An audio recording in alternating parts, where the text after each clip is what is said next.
Indian astrologer Abhigya Anand, who predicted the COVID-19 pandemic, is visiting Taiwan for the first time. In an exclusive sit-down with FTV, the 18-year-old praised Taiwan's people for their unparalleled friendliness.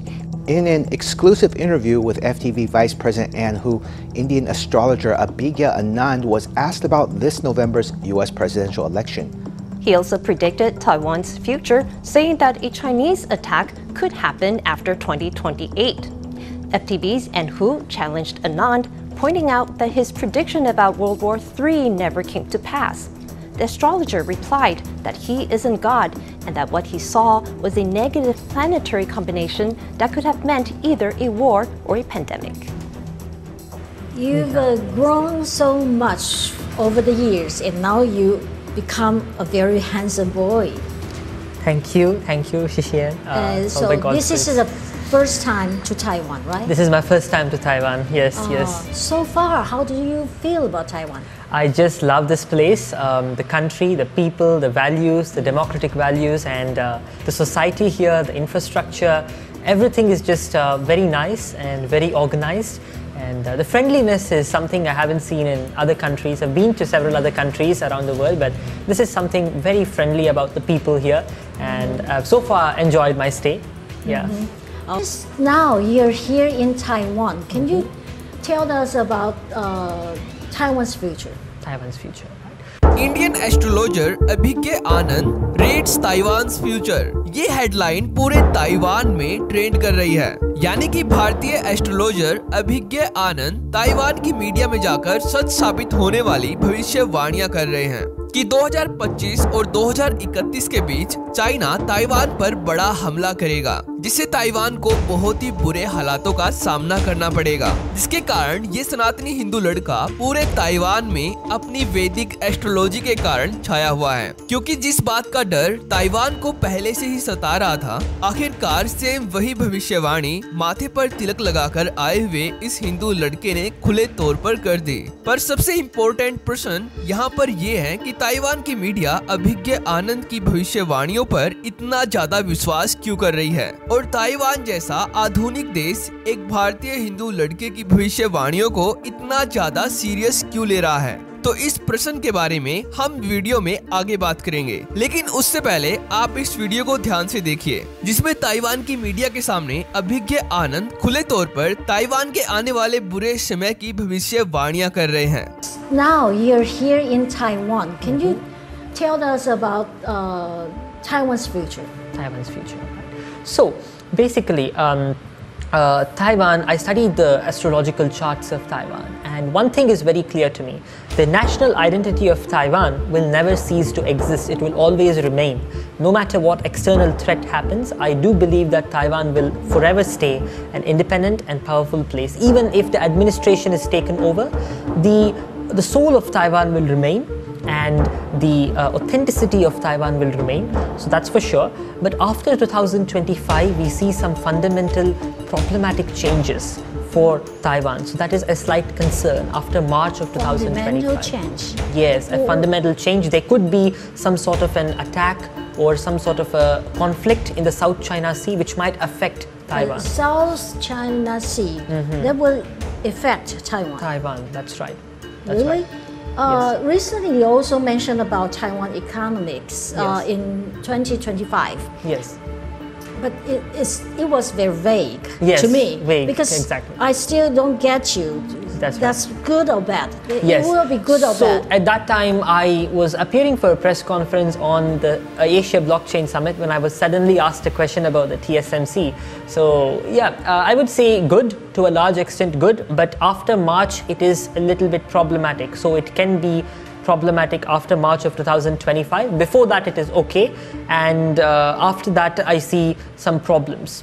Basically इस video में अभिज्ञ आनंद से ये ताइवानी anchor प्रश्न करती हैं कि क्या आप हमें ताइवान के भविष्य के बारे में बता सकते हैं। इनके इन प्रश्न पर अभिज्ञ आनंद कहते हैं कि मैंने ताइवान के भविष्य का एस्ट्रोलॉजिकल चार्ट पढ़ा है, और यहाँ पर एक बात मेरे लिए बिल्कुल स्पष्ट है कि ताइवान पर चाइना के हमले से ताइवान की राष्ट्रीय पहचान कभी खत्म नहीं होगी। ये हमेशा बनी रहेगी। अगर चाइना ताइवान के कुछ हिस्सों पर कब्जा कर भी लेगा तो भी ताइवान की आत्मा और प्रामाणिकता का अस्तित्व बचा रहेगा। लेकिन जैसे कि मैं देख पा रहा हूँ कि मार्च 2025 के बाद ताइवान के लिए मूलभूत समस्याओं के परिवर्तन होंगे जो चिंताजनक है, जैसे कि साउथ चाइना सी में किसी भी प्रकार की कॉन्फ्लिक्ट और अटैक हो सकता है जो ताइवान को सीधा प्रभावित कर सकता है। और इसके बाद ये ताइवानी एंकर अभिज्ञ से पूछती हैं कि मैं आपसे सीधा पूछती हूँ कि क्या चाइना अपनी फोर्स के द्वारा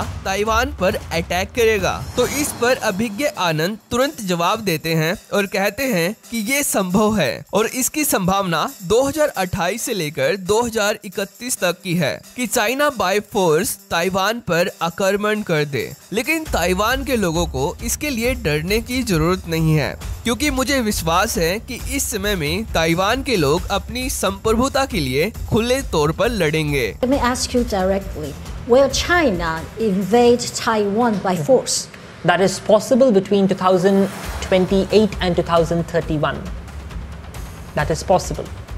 Wow. Yes, but Taiwan there is a possibility. However, I would like to say that the Taiwanese people need not be afraid at this moment, and I'm sure that the Taiwanese people will fight for their sovereignty, and Taiwan is the beacon of light and democracy in the world, so it must remain, and it will remain. So, but what do you forecast? Will that change? Now you're saying that. Will that change like in a few years? A few years down the line, will I change my situation, prediction? the result, the future, will that change? If the people of Taiwan come together and they do something for their country and they establish peace as well as strength and security, I'm very sure that they can avoid a full-scale invasion. It's very possible, but that time frame is very critical. And we have to be really careful in that. लेकिन दोस्तों, अभिज्ञ आनंद की इस भविष्यवाणी पर यहाँ ये Taiwan anchor बहुत ही ज्यादा सीरियस हो जाती है ताइवान के फ्यूचर को लेकर। इसलिए ये अभिज्ञ से आगे पूछती हैं कि क्या भविष्य में ताइवान को लेकर आपकी भविष्यवाणियाँ बदल सकती हैं या फिर नहीं। तो इस पर अभिज्ञ पूरे विश्वास के साथ ये कहते हैं कि अगर मेरी भविष्यवाणियों पर विश्वास करके ताइवान के लोग अपने देश को बचाने के लिए एक साथ आते हैं और शांति कायम रखते हैं तो ताइवान को पूरी तरह से चाइना के द्वारा हराना पॉसिबल नहीं होगा। लेकिन फिर भी मैं कहना चाहूँगा कि ताइवान के लिए 2028 से लेकर 2032 का समय अंतराल काफी ज्यादा बुरा होगा। और यहाँ पर अभिज्ञ एक बहुत ही सुंदर जवाब देते हैं कि मैं भगवान नहीं हूँ कि मेरी कही हुई बात सच्ची साबित होंगी, लेकिन जब भी मुझे ऐसा महसूस होता है तो वो ज्यादातर टाइम सच ही साबित होता है। तो अब यहाँ पर वही प्रश्न आता है कि ताइवान की मीडिया अभिज्ञ आनंद की भविष्यवाणियों पर इतना ज्यादा विश्वास क्यों कर रही है और आखिरकार क्यों ताइवान जैसा आधुनिक देश एक भारतीय हिंदू लड़के की भविष्यवाणियों को इतना ज्यादा सीरियस क्यों ले रहा है। तो इसके पीछे सबसे बड़ा और मुख्य रीजन है अभिज्ञ आनंद की पहले की भविष्यवाणियां जो पूरी तरह से सच साबित हुई है और ताइवान की मीडिया को अभिज्ञ की ये पहले की भविष्यवाणियों के बारे में अच्छे से पता है। इसलिए ताइवान की मीडिया अभिज्ञ की भविष्यवाणियों पर पूरा विश्वास करती है। जैसे कि अभिज्ञ ने साल 2019 में अपनी एक YouTube वीडियो के माध्यम से कोरोना वायरस की महामारी की भविष्यवाणियां की थी जो 100% सच साबित हुई थी। साल 2022 में अभिज्ञ ने रशिया यूक्रेन वॉर की प्रेडिक्शन की थी जो पूरी तरह से सच साबित हुई थी। साल 2023 में अभिज्ञ ने ये पहले ही बता दिया था कि इजराइल पर हमास के टेररिस्ट अटैक करेंगे और अभी की सच हुई इनकी भविष्यवाणी थी बांग्लादेश की हिंसा के बारे में जो 100% सच साबित हुई। अभिज्ञ ने 12 मई 2024 को अपनी एक YouTube वीडियो के माध्यम से ये बता दिया था कि बांग्लादेश में ऐसा कुछ होने वाला है। और अगर आप भी अब तक अभिज्ञ को हल्के में ले रहे हैं तो इनकी सच साबित हुई इन सभी भविष्यवाणियों को आप इनके YouTube चैनल पर जाके देख सकते हैं। तो इसलिए ताइवान की मीडिया अभिज्ञ आनंद की भविष्यवाणियों को इतना ज्यादा सीरियस ले रही है। अगर आपको ये वीडियो इम्पोर्टेंट लगती है तो इसको अपने रिलेटिव्स के साथ शेयर कर देना और अगर आपको ये वीडियो पसंद आती है तो इसको लाइक करके हमारे इस चैनल को सब्सक्राइब भी कर लेना। तो थैंक्स फॉर वॉचिंग।